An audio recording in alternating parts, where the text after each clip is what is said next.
Hello folks, Luke Simons with you, back to the Basics 101. I was recently talking to some friends and it dawned on me that we live in a very lonely world. A world where friends are hard to come by.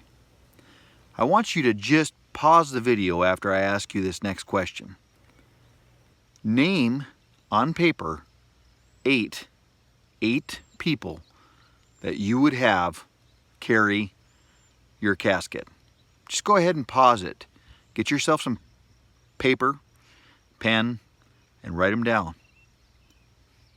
Could you do it? Most people can't in America. I have a friend who owns a company where they take care of dead people. So he's a mortician. And I asked him, I said, what's his number one problem in your profession? I thought he was going to say good employees or something like that. And he said, finding pallbearers. Finding pallbearers. Think about that for a minute. We live in a day and age where it's hard to find a good friend. The Bible says a friend that will stick by you closer than a brother, that's the Lord. It also says there is no greater love than a man that loves another man. That's not talking about in homosexuality, but it's talking more so as in best friends. A best friend that's there for you. My mind started jogging back of a few stories. I think one I read and another one my dad told me. There was a huge earthquake. And, a massive earthquake. Thousands of people died. And in this earthquake, there was a school. And in the school, it completely collapsed. The whole town collapsed, in fact, as a matter of fact. And this little boy in his class told his students, the kids in his class, and his teacher, who was panicking, he said, don't worry about it. If my dad's alive, he'll come.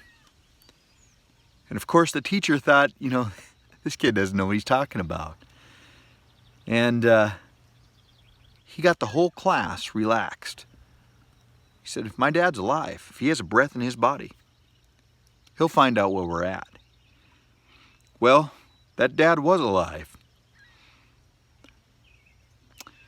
He started asking around, where's his son? They said, well, he's in the heart of it. That school's completely collapsed. Found I think a principal or somebody that was there away from the school and pinpoint where he was. 2-3 days later, with his hands worked to a frazzle, to the bone, bleeding. He's moving rock and brick. He found his boy down the bottom of that hole, called a classroom. And he yelled down to his boy. He said, boy, you down there? He goes, yeah, Dad, I knew you'd come. That boy wouldn't come out of the hole. He helped every student out of the hole, and his teacher. There was another teacher in there. And because he knew his dad would help everyone out of there until he came out.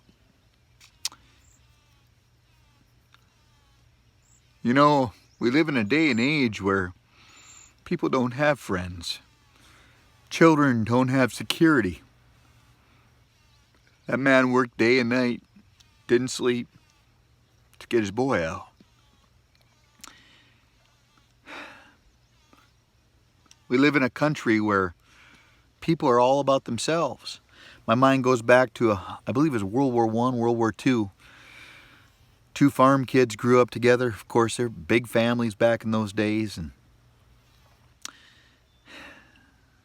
they went to war because they thought it was the right thing to do.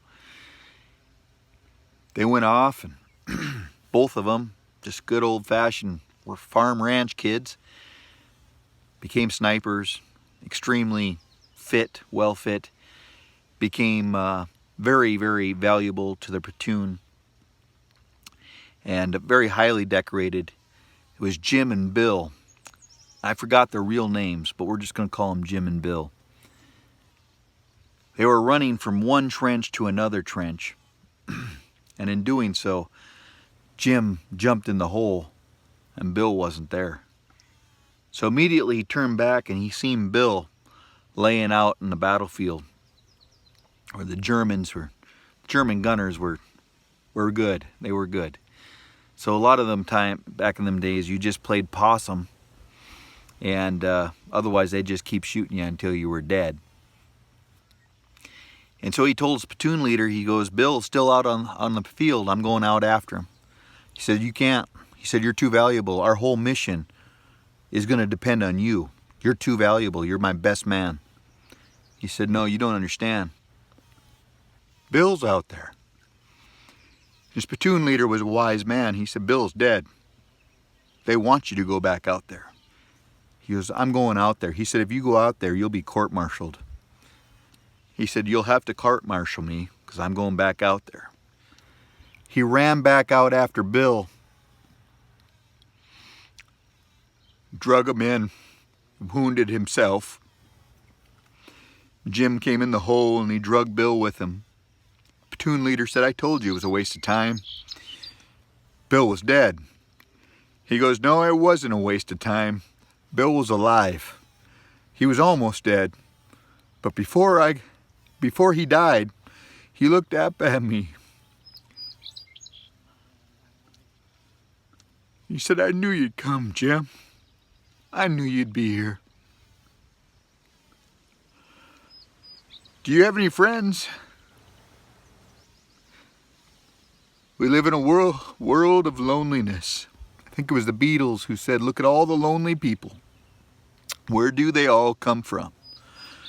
Oh, you got your Harley Davidson, you got your jet skis, you got your camper, you got your big F-350 to pull it with. But do you have friends? Do you have real friends? We have everything known to man in this country as far as material goods. But do you have any friends? Any that if something really bad happened, that would come for you, that'd help you?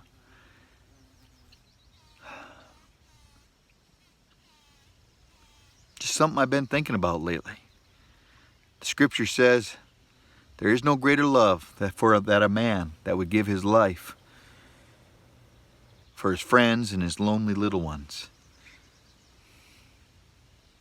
I'm just rambling, but sometimes the Bible talks about just getting alone with yourself and thinking, what is life about? My best friend, hands down, is my wife. Do I treat her right all the time? No, I don't. I let this world get a hold of me. Stupid things that don't mean anything. I get fussy about. I have a friend named Sean Sadler, and he has Down syndrome. And he says, he's just funny. He's a reality. He'll hit you with reality now and then. He goes, Wook is quabby. Wook is quabby.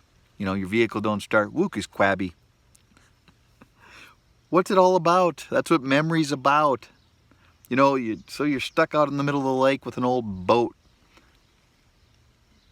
And if you've ever been on a lake with a man and his boat don't work, it's not a fun experience because the parts you need are flying way out in the middle of the lake. I'm just using that for an example. Tractors, pickups, doesn't matter. Cattle that won't listen to you. What's it all about? Bible says, don't make your son angry. Don't provoke your son to wrath.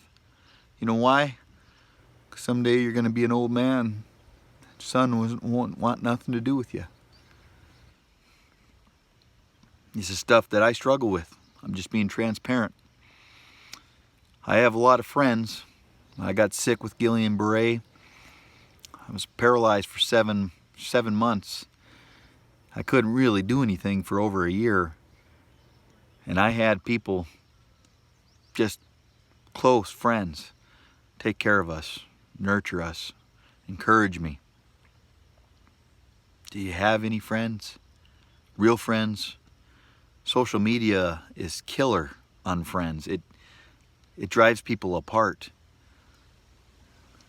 I have friends that I love dearly. I love them like I can't believe. I love my brother. My brother's one of my best friends. But I have other friends that are very much just the same. They're like a brother. They can make me mad like a brother. And they can also love me like a brother. Work on getting some friends. At least 8 of them. Well, sorry for rambling. It's just Luke philosophizing. Sometimes you're on a lonely trail now and then and you have time to think. Till next time, this is Luke Simons. Happy trails.